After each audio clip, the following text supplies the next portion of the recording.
Her faith was a little dogmatic, kind of. It was blind in a way. And at the same time, her husband did what he did to make a living. Very hard to right those two ships.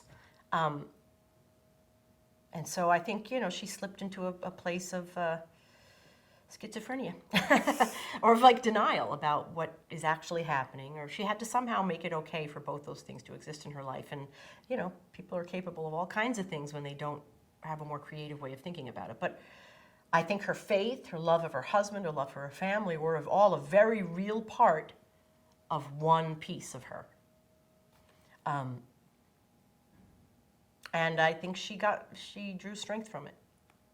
Very, much like my real life grandmother, who, she didn't have a husband in the mob, but she, her faith was a huge part of her life. It dictated her beliefs, her behavior towards people, and I think Carmela was much like that. Talk a little bit about her relationship with her priest. Yeah. Complicated, again. Friendship. They connected on a spiritual level. He knew what she wanted to know more about, and at the same time there was this other weird piece.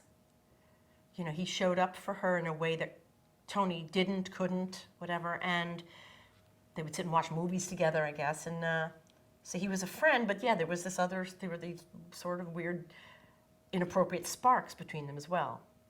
So, yeah, that's one of the millions of things I loved about that show, and the writing it was like real life. It was not morally superior or appropriate, or it was what life is, complicated and dirty and very, very, very human.